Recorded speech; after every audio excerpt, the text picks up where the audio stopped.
All right, so I just want to do an update. It's been a while since it took a while to get my Magnacut knife back from heat treatment. So this one I won't talk about it too much. I'm just gonna show it to you. I haven't shown you the grind. That's one of the things I wanted to let you know about. Is I ended up doing a full convex grind, just because full convex grind just like a convex grind at all just cuts nice in my opinion.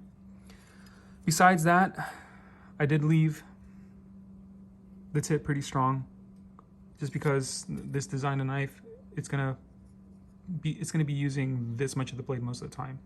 So yeah, so Magnacut in itself is supposed to be pretty tough. It's supposed to be tougher than Van X at 60, and this is actually 63 Rockwell hardness, so it's what I chose.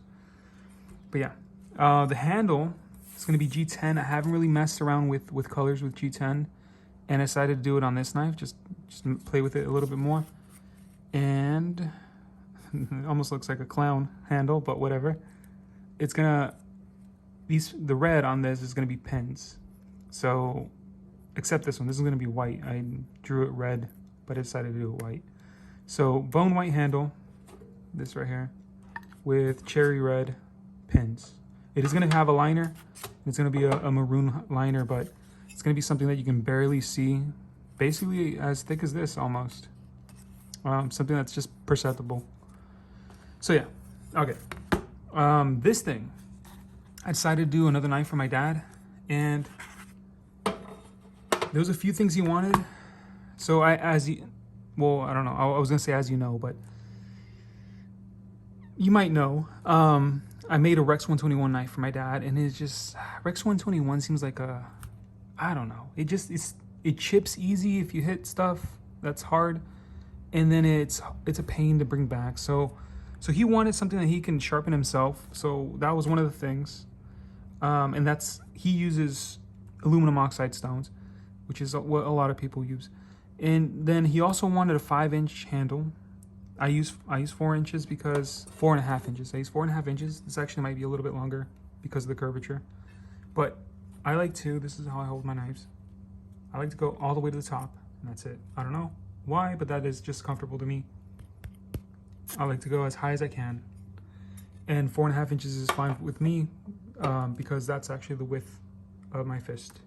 So my dad wanted 5 inches, and then his reasoning, the reason he wanted to do that is because when he's cutting stuff, he holds his knife like this, and it's just like not major stuff, just like saplings and stuff like that, and not saplings, what do you call those things? Suckers that grow on the side of the tree trunks, things like that, just little things that you just chop.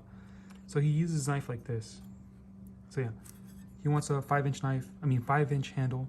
He wanted that, and then at first I wanted to use 1095, but after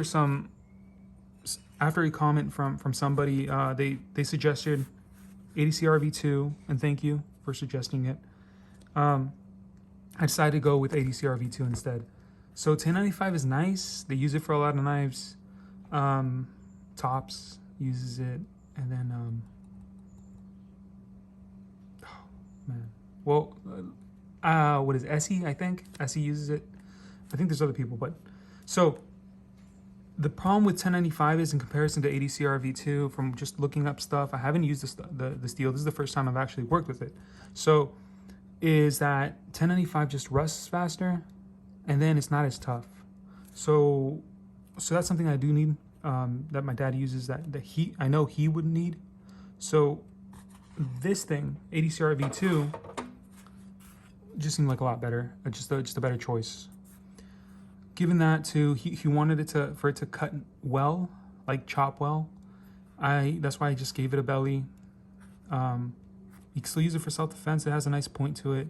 I kept the point thick. It's actually a little bit thicker than the Magnacut, from what I remember. Yes. It is a full flat grind all the way to the top. Oh no, wait. No. It's a full flat all the way to here, I think. So from what I remember, this top here to there is still the same thickness. So almost a full flat grind. And I wanted to do a full flat He didn't tell me specifically. He doesn't know like knife jargon or lingo or whatever. So he didn't tell me what he wanted exactly. He just wanted to cut well. So I decided to do full flat grind and just make the knife wide. So there's a lot of reinforcement behind that edge. I think it should be fine, given the toughness of ADCR V2.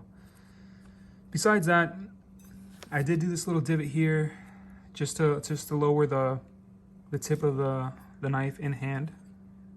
So instead of it being like not a quarter inch, but a little bit higher, now it's now here. That doesn't seem like much, but to me it just felt better to have it a little bit lower than having the handles go all the way up.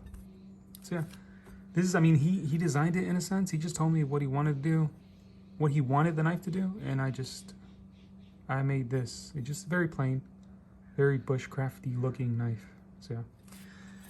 And then last, so, oh, one thing too, just to tell you, okay, this is kind of off topic, but I don't really look up like a lot of prices on different steels and stuff. So I have an idea of what I want. So I make a knife.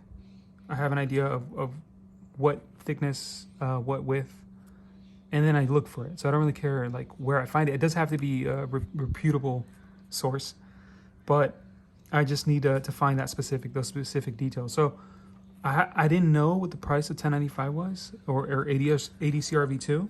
And these are basically, so I got this first to do my dad's knife, and then after just having those comments and stuff, and then just looking into ADCR V2, I ended up buying this, which is basically the same thing. It's a little bit thicker, I think, this one. So this costs like $10. So this, before shipment, 1095, this piece right here is like, it's $10, which is insane. And this piece, ADCR V2, is $23, I think, if I'm remembering correctly, which is crazy too, because I know this is off topic, but LC200N, the same exact piece is like $80. If you can find the same piece, which at the time I remember when I bought this, it was available. It was $80. So just kind of nuts. I just wanted to include it in there. And the next piece is LC200N, but it is worth it. I'll tell you the difference, the difference in price, that I don't know, that disparity or whatever is absolutely worth it, in just my opinion. And when it comes to nitrogen steels, I don't know about Rex 121. I don't like it at all. Well, whatever. Okay, so the last thing is I am gonna do the Bowie that. So I had a Vanix Bowie that broke, and I do want to redo it, but I decided to redo it in Z-Finite, which is the same thing as LC200N. So I'm going to redo it, but I'm going to use LC200N. And I couldn't find a piece in Vanix thick enough, so I decided to do it in LC200N, and I found this is the thickest piece I could find that was 2 inches wide. So this is actually 2 inches wide, is slightly less wide than the original. So it is going to be thicker. It's going to be a thicker piece, thicker knife, but it's not going to be as wide. And this is just a redraw of it. From here on out, I don't know how I'm going to do the handle. So it's not going to be a one-to-one revival of the other knife. I'm just going to do a Bowie, and there was certain things that bothered me, and I'm going to correct those in this design, which I have in some form already. So yeah, okay. Yeah, any questions, let me know.